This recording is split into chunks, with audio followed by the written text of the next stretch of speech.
morning on today's 101, we're talking about getting out of debt. Americans owe more than $2 trillion in consumer debt, but that wouldn't surprise Larry Winget.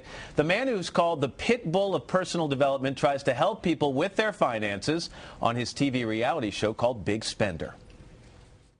Do you have any clue from a dollar standpoint how much you're spending more than you make? I try to avoid it. I don't have a clue. $46,000 a year. That's more than you make. That upsets you. I didn't know it was that much. That's a lot of money.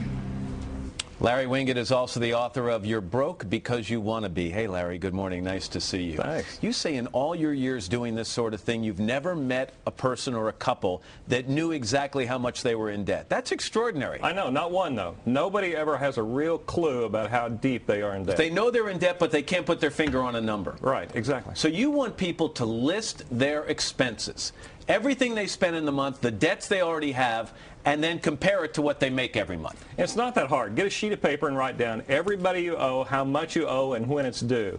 And I mean every nickel, every dime. And when they come up with an idea of that they are in debt, you want them to be remorseful. Let me read you from the book. You write, quote, I want you to have the kind of remorse where you wallow in the mud, feel like a moron because you are. Cry, apologize, and think there's no bigger dumb blank on the planet. Why is that kind of remorse important? You have to tie emotion to your stupidity. And until you feel bad about it, you're not going to be able to get past it and move on. I want you to go to the mirror, look yourself in the eye, have a Jimmy Swaggart moment, have tears run down your face, and say, I cannot believe I've been this stupid. I have committed financial sin. That's right. But some people get in that situation by no fault of their own. I know very few. But let's say you have a medical emergency, you have a parent who needs money. So those people should not have to feel that kind of remorse, right? No, they should. Still. You should have been prepared for that. It's not like we should be surprised when emergencies happen. That's why we should have some savings and a cushion. Always, you should have some money put aside for that. There are some people, it's like you can lead a horse to water. There are some people you can take by the chin and you can say, okay, let me show you your debt. But it's then harder to get them to change their ways. Let me show another clip from your show, all right? Hello, Wayne, I'm Clem. Wayne is convinced he can retire on the $1.5 million he thinks his home is worth. So we brought in an appraiser to see if that number is realistic. I hope he's right. As of today's date, the opinion of value that I've come up with is $850,000. Oh, that's terrible. Unfortunately, that's ridiculous.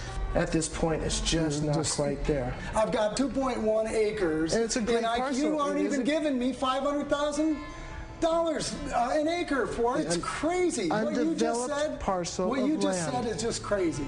Now, he looks like he's seeing the world through emotional eyes. That's a bad idea, isn't it? It is a bad idea. He needs to get a grip on how much his property is really worth. What I found is people won't take responsibility and look with realistic eyes on where they are. Before you go, let's give people one real concrete tip. You got people who've got their tax rebate checks in the mail, probably in the next couple of weeks. They have their economic stimulus checks arriving in the next month or so. What should they do with that money? Don't do what the government tells you. Don't go to the mall and spend your money. Why not? Instead, well, you need to pay down your credit card debt. 25 and 30% interest rates on your credit card debt means that you need to pay that down. That's the best thing you can do for yourself. And if it comes to getting out of debt, you also say you should give away some of your money? I do. I believe money flows. And this what sounds you're doing, counterintuitive. I know it does. And I don't know how it works. It's just magic. When you give away some of your money, I promise it always comes back to you. It does. Pay it forward type thing? Right. Larry Winget. Interesting, but again, feel remorse, wallow in the mud, call yourself a loser. That's right. I like that. And then get over it. Yeah, and then get over it.